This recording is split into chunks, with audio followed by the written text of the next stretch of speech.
de ça ou de ça. OOP, POO, programmation orientée objet. c'est exactement la même chose. Les objets, les classes, les propriétés, comportements. Pas de code compliqué pour l'instant.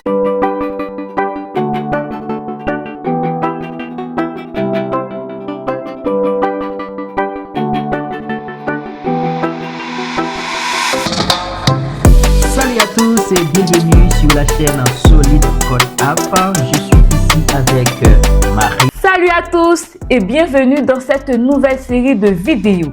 Aujourd'hui, on va parler des concepts essentiels en programmation. La programmation orientée objet. Vous avez peut-être déjà entendu parler de ça ou de ça. C'est exactement la même chose. OOP, c'est de l'anglais. Mais comment ça fonctionne vraiment? Ne vous inquiétez pas. On va démystifier tout ça simplement et sans entrer dans les détails techniques. Et oui les amis, on va commencer par poser les bases de la POO, programmation orientée objet, et explorer ses concepts principaux de manière simple et accessible. Pas de code compliqué pour l'instant, juste une introduction pour bien comprendre ce que sont les objets, les classes, les propriétés et les comportements. La programmation orientée objet est un style de programmation où l'on organise le code autour des divers objets qui interagissent entre eux. Ces objets sont des instances de classes et une classe sert de modèle pour créer des objets. Alors, imaginez un objet comme une voiture. Chaque voiture a des caractéristiques comme la couleur, le modèle, le nombre de roues et des actions qu'elle peut effectuer comme démarrer, accélérer.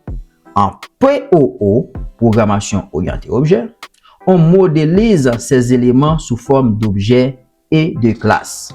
Examinons cette vidéo ensemble. Un homme conduit une voiture sur une route. Dans cet exemple, chaque élément, l'homme, la voiture et la route, représente un objet en programmation orientée objet. Ces objets interagissent entre eux de manière dynamique. L'homme ici est un objet qui interagit avec la voiture en la conduisant. La voiture, à son tour, interagit avec la route en roulant dessus, en suivant le trajet défini par la route. Chaque objet a ses propres propriétés et comportements. Par exemple, l'homme a des propriétés comme son nom, son âge ou son permis de conduire. Ces comportements incluent la conduite, la vitesse et la direction. La voiture, quant à elle, possède des propriétés comme sa marque, son modèle, sa couleur et des comportements comme démarrer, accélérer et freiner. Enfin, la route a des propriétés comme sa longueur, sa largeur ou son état, lisse ou en pavé. Et ces comportements incluent la fonction de guider le véhicule dans une direction spécifique. Chaque objet a ses propres caractéristiques et actions. Mais ensemble, ils forment un système où chacun interagit pour accomplir une tâche commune, se déplacer d'un point A à un point B. Commençons par la classe. Une classe est un modèle ou un plan qui définit les propriétés et les comportements d'un objet. Par exemple, une classe voiture pourrait définir des propriétés comme la couleur, la marque et des comportements comme démarrer et freiner. Ensuite, un objet est une instance de cette classe. Si voiture est la classe, chaque voiture que vous possédez est un objet de cette classe. Chaque objet peut avoir ses propres valeurs pour ses propriétés.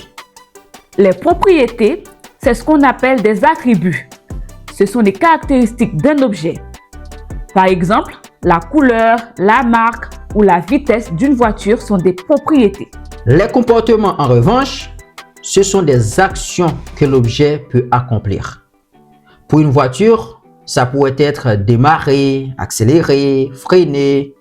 En Java, un package est un moyen d'organiser votre code. C'est comme une boîte dans laquelle vous placez des classes et des objets. Cela permet de mieux structurer votre projet et d'éviter les conflits de noms. Par exemple, vous pourriez avoir un package de voitures où toutes les classes liées aux voitures sont regroupées.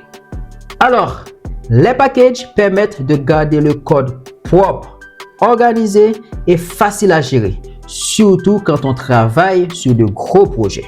Et voilà, en résumé, la programmation orientée objet permet de structurer un programme autour d'objets qui ont des propriétés et des comportements. Ces objets sont créés à partir de classes et le tout peut être organisé en un package pour mieux gérer le code. Alors, ce sont les bases. À partir de là, on peut entrer dans les détails plus techniques comme l'encapsulation, l'héritage, le polymorphisme dans les prochaines vidéos. Et si vous avez aimé cette vidéo, n'oubliez pas de liker, de vous abonner et de laisser vos questions en commentaire. On est là pour vous aider à comprendre la POO étape par étape.